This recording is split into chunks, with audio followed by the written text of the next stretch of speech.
What challenges did you have growing up or have you faced as a Black male who decided they wanted to dance professionally? Why do you think dance gets stereotyped? What would you say to like a parent who was wondering if they should put their kid in dance? What's the biggest issue when it comes to diversity and inclusion? Welcome back to season 5 of Beyond the Steps, presented by Apollo Performance and Turning Point Dance Creations. I'm Bree Zabrowski, co founder and CEO of Apollo Performance Wear, here with my fabulous friend and co host, Melissa McDaniel Grisham. Welcome, friend. Happy Friday. Thank you. Beyond the Steps, for those of you that don't know, is a weekly video series available on Facebook and YouTube.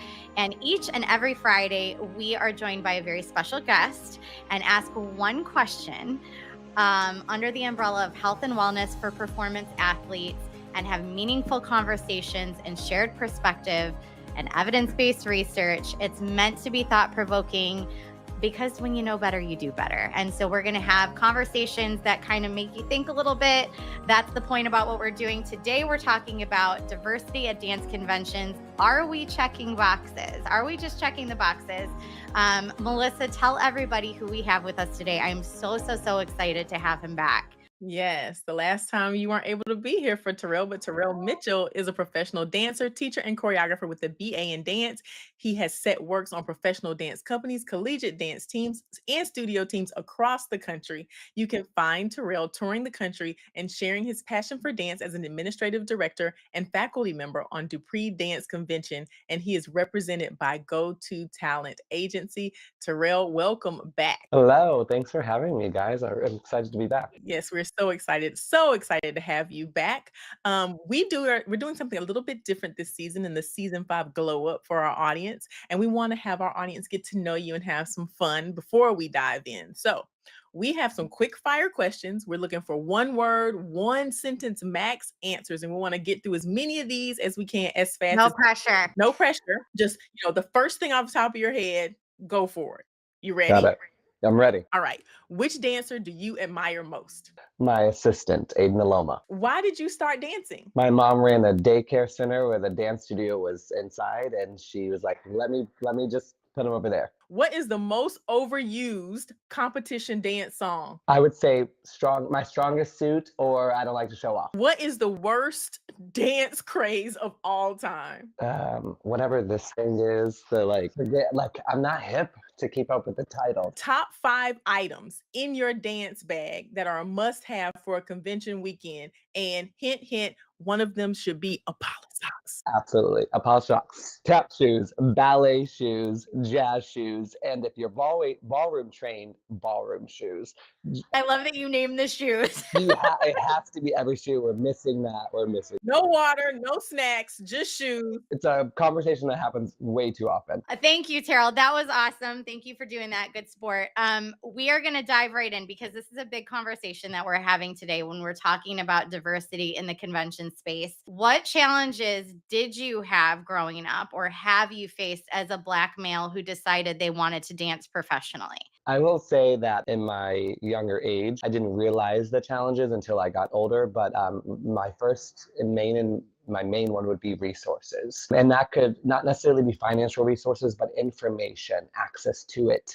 I wasn't always able to be in the same room as people who could obtain that information, whether it just be knowing that an event is happening or financially affording that. So I would say resources is the biggest challenge that I faced. And just knowing that, like, where to go, when to go, is that happening? Am I able to do that? And so that was, I think, the biggest. And a lot of that has to do, where I came from, where I trained, and that demographic is a little weaker. But yeah, that would be my biggest challenge. How did having those challenges shape how you lead now in the dance convention space? Have you addressed your own challenges to help others overcome the same, or how have you handled all of that? I developed this, what I would call spoon feeding.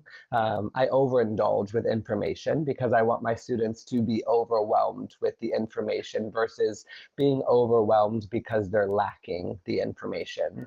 And so I will go above and beyond not just from a technical and educational standpoint, but from a resource of like, this audition is happening, this would benefit you, this summer intensive, this winter intensive, whatever this additional class is.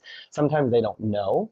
I will say this about you. I followed you for a long time. I think you're just you're one of those people that seems really genuine and really passionate about what you do and the people you connect with. And just even like your social media and the way you contribute in threads, like, you're funny and you're not, you don't take yourself too seriously. You're hilarious, but you also seem to have a really, close bond with your students, and you really just like kind of pour information and that passion into the way that you teach, whether it be in a room of hundreds of kids or one student. Like, I really have admired that about you for a long time. So I definitely, like, I don't know you personally, but we've worked with you for a long time on Apollo side as friends and partners, and then also just following your career as an educator. It comes off like I mean, you rarely see that, so that's wonderful to see. Thank you. I always say I'm not for everyone, but I am for a lot of people. I'm like, I see it all the time. I'm like,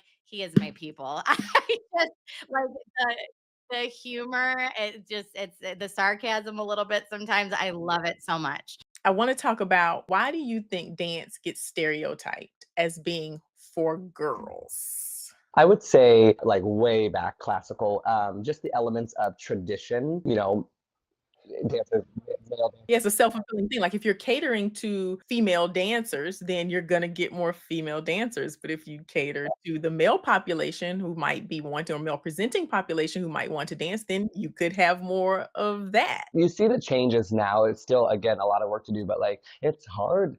It was hard for me going into a class with all pink walls and tutus and ballet shoes and all of this. I was just like, this isn't.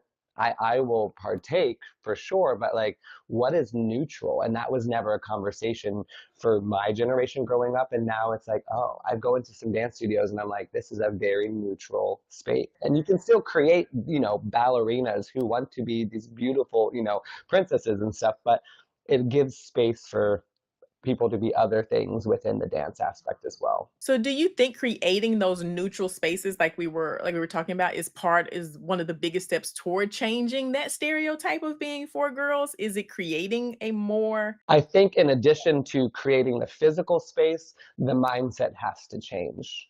It absolutely does. And that's a constant work on my part as well, because choreographically, if I want something feminine, I will say I want this to be feminine. Like, it doesn't matter what you identify with, because in my mind I'm like, this is just the performance. I'm not asking you to change who you are. This is a performance. I want this to be a little bit more masculine. I want my students to know that those adjectives can still be used appropriately. Like, if I'm saying I want this masculine, I'm not saying you're masculine. I want you to act this way in this combination, because And you would say that to a girl absolutely. or a boy. It doesn't I would matter who I you're. would tell a boy, if I want this to be a little bit more feminine, I would say I want this to be a little bit more feminine. Now, you do have to create space if they're not comfortable to portray that. And what I do is I remind, this is performance. This is not your personality. This is a performance.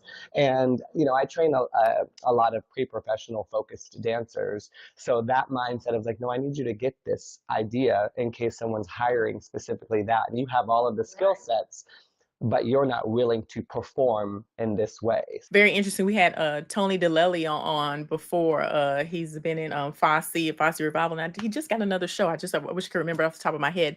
But I've judged with him plenty of times. He speaks about, the feminine quality. Feminine is a quality, a movement quality. It's not, I'm not talking about it as a gender identity when I'm speaking to you from a choreography standpoint. And he says, I often liken it to animals, like feminine qualities in the movement of a cat versus masculine qualities in the movement of some other. Like, he loves to kind of make that, to kind of ease the transition or make it more relatable to everybody who's in the room. I love the idea of being able to ask all dancers to embody those qualities, not necessarily the identity. Those things are different. Terrell, what would you say to like a parent who was wondering if they should put their kid in dance? Support them. Support them when it gets hard and they ask you all of the hard questions. Support them when they come home and say, someone said this about me, someone's bullying me or this. The best thing for me was my entire family supported every aspect of dance, from it being just, fun and it's, no big deal at the age of 3 to, oh, now, he's really taking this seriously. And I mean, I quit for a year because of bullying, and the support that I had with that within my family was the very reason I went back, because it's like this is a part of your soul, and now we have to learn how to deal with this. And my family helping me create the tough skin was through conversations, and and I just think that's what's missing, because I'll have a parent come to me and who has a male dancer, and they're already experiencing it and they're shutting down as a parent. And they're like, this, I'm struggling with this. I'm like, you can struggle. You're a parent. You're allowed to, but you either struggle with your kid or you allow your kid to struggle and you help build them up, because it'll just self-deprecate, and then they'll find reasons to quit it and then not love it. You know what I mean? Not genuinely not even be able to appreciate it if they're not doing it anymore. That makes a huge, huge difference. And, you shouldn't feel this way versus what can we do to help you feel a different way?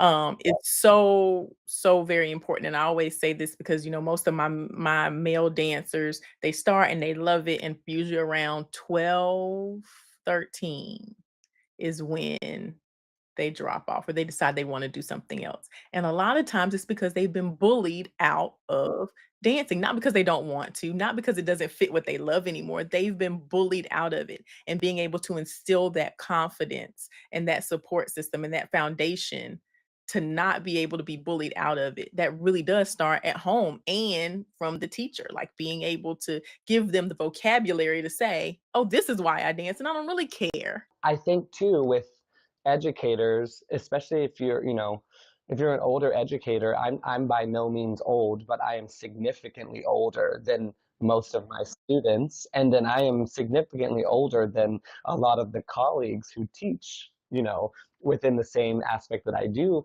And we're still figuring out everyone's identity and how important it is to them, how sensitive they are to it. And so it's a learning process, but that has to be a space for them as well.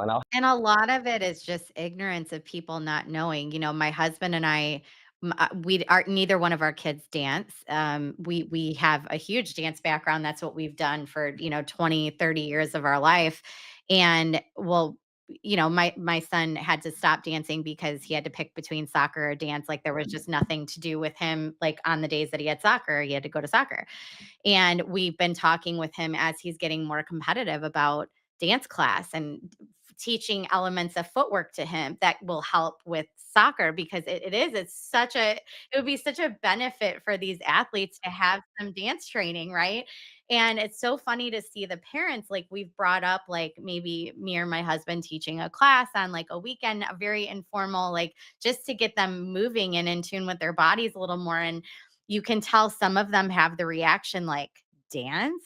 Like they just have no idea. And then they'll learn that my husband and I both did that, dabbled in that world for a very long time, and we're just in it, and directors and choreographers and conventions. And it's like you can see their brains like, I can't really say anything about this because that's what these people did, but really, and we're just like, yeah, like let's do a class for your boys. And it really does come from a place of just, they've just never been exposed to that world, so they have a preconceived notion, and it's not like the greatest. So very common, that's what's crazy to me. I don't find it necessarily scary because there is a like out of sight, out of mind aspect, but it's like, wow, you really are that far removed, and that also makes me go, oh man, the arts, getting like this. This is why you see it a little less, and then Yeah, it's shrinking. And yeah, and there's some that are like, yeah, that'd be so fun, let's do it. And and that statement, it's like it's a very clear, I won't allow my son. What do you think the biggest issue at dance competitions and convention spaces? What's the biggest issue when it comes to diversity and inclusion? I would say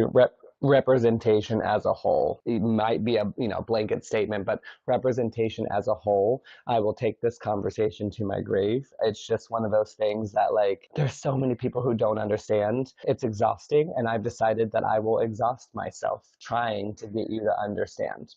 especially if I care about you. When you say representation, clarified, are you talking, seeing themselves in the faculties? Everything from faculty to genres. There's like to conversations about the genres and the roots of them, and then and again in clientele as well. But I mean, starting at the faculty, it's so important. It really is. And again, there's probably some incredible, and I'll speak for my ethnicity. There's probably some incredible Black educators who don't know how to get into a convention or do not think they can because of the lack of resources prior. I never thought I'd be on a convention. It was never a thought in my head. So seeing a lot of panels now, and I'll be transparent, I'm 38 years old.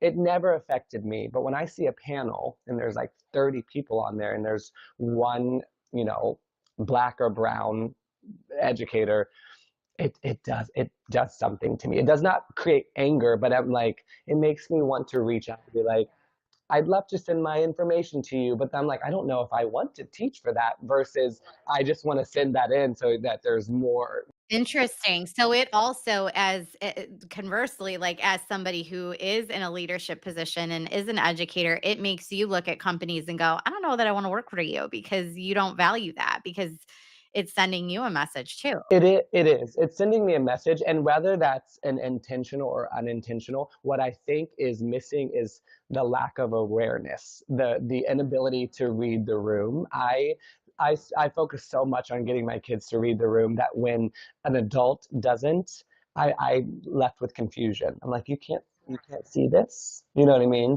Do you feel like the representation in faculty has evolved and gotten a little bit better? Because I will say, although I don't think we're nearly there yet. I think we have a lot of work to do. But I will say from growing up till now, what I'm seeing on convention faculty, I'm seeing a lot more diversity in the faculties. I'm seeing people like you see those changes being made slowly, maybe not as quick as we would like, but you are seeing more and more conventions having that diversity on their faculty. Do you agree with that? I will say from growing up, I agree. From my 11th year on a convention circuit, I still have to search for it. Like I have to look for those faculties that have, and I'm like, oh.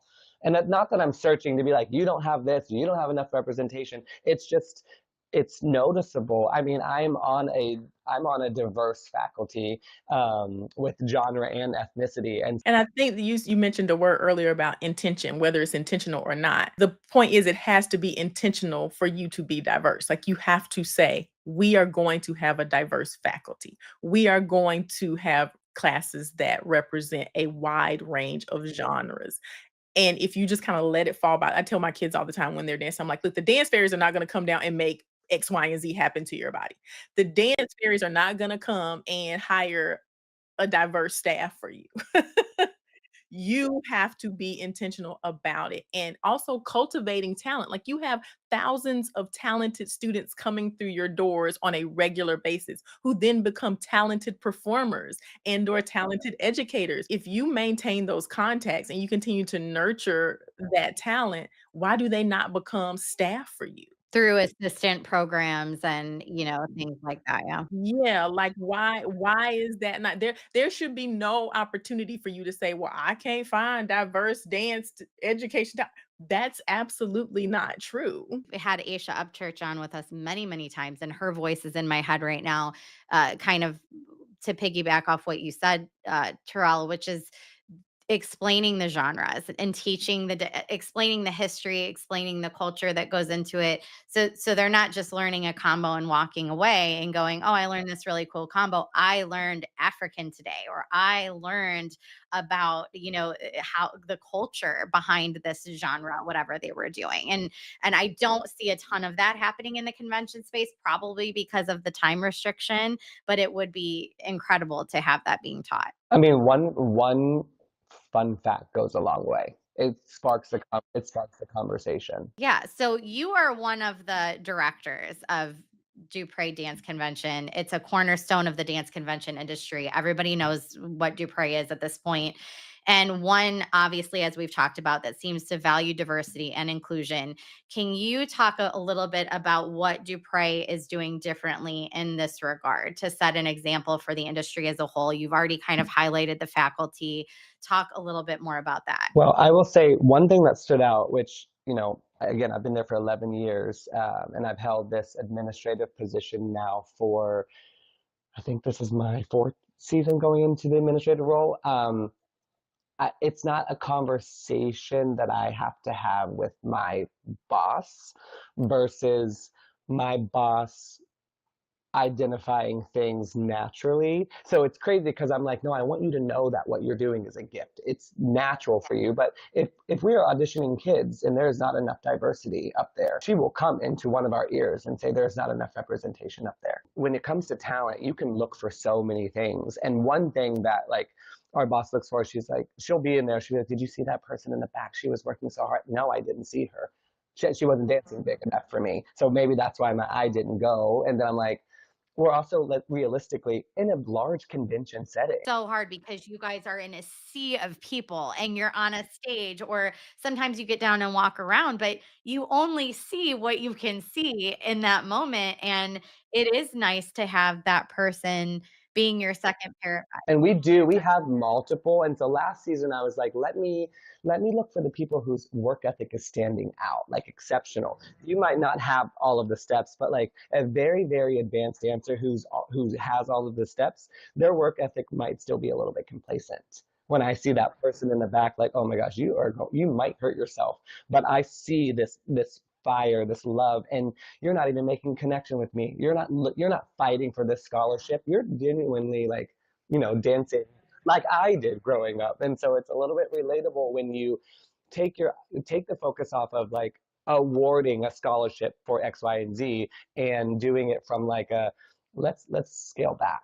Let's look at other aspects of talent. It doesn't just have to be the combo. It could be, a plethora of things. Everything from genre wise, because we offer, I mean, even world culture, we have a Bollywood teacher. And to me, like watching a young Indian student come up to our ballroom teacher and say her life was completely changed, and watching how that affected my colleague, I'm like, that's why we do this. So now that I clearly understand that, it makes our purpose so clear. We have a core faculty. So if we're switching out by maybe one faculty. So our values all align when it comes to really making sure every kid feels seen, included. I mean, and that's Well, and because when those kids go home, they cherish and remember to them, you all are so iconic, and you are everything that they aspire to be. And so to take even just get a second of your energy, shined on them in that way. Like, I mean, they go home and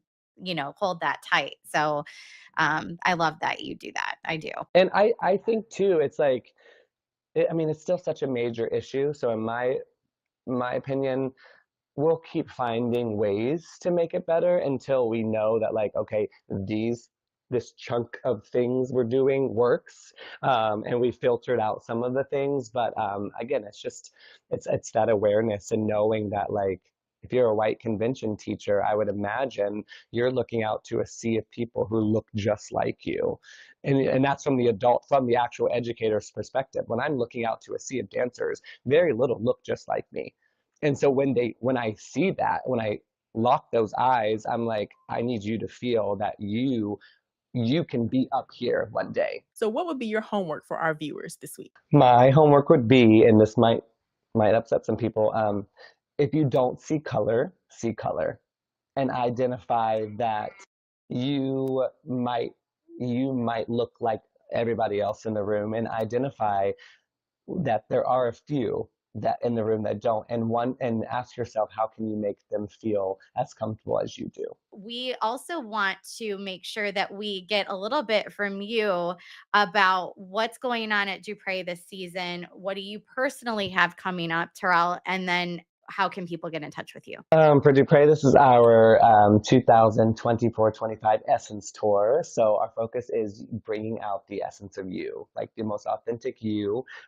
Instead of trying to adapt and fit the mold, it's what is your essence and how can you illuminate that within the space. For me, I'm still in the middle of choreography season, almost near the end, so it's a little intense, but I've adopted much more balance, so I'll be scaling back to focus on just where I can dabble in educationally. I love choreographing, but I'm noticing it's taking a little bit more precedence over education than I want it to, so I'm hoping to switch those. And then you can find me on Instagram. It's at tmitchell227. You can access all of that through my website, terrellmitchell.com. Yeah, that's probably the easiest way. Awesome. Thank you so much. And thank you for being here. Everybody go to terrellmitchell.com, and the spelling is in right there. Again, make sure you click on that.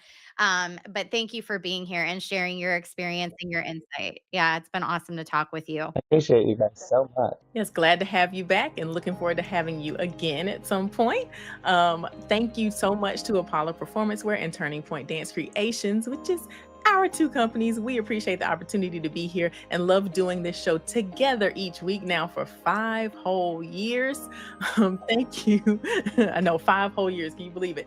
Thank you to our friends and longtime partners at Dupre Dance for all of your support. To learn more about Dupre, you can go to dupredance.com. Join us next week as we chat with Stephanie Oliveri from Guy Dance Competition. We're going to chat with her about creating safe, healthy dance spaces that are also truly competitive. If you have questions for Stephanie or Guy Dance Competition, please email us at info@apolloperformance.com. We want to hear from you. If you want to be a guest or you have a topic, please DM one of us on either of those platforms. We want to know what you want to hear about.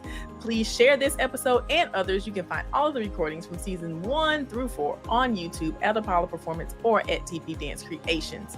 Until next week, which we really hope to see you next week, we hope you continue your journey beyond the steps. Bye, y'all. Have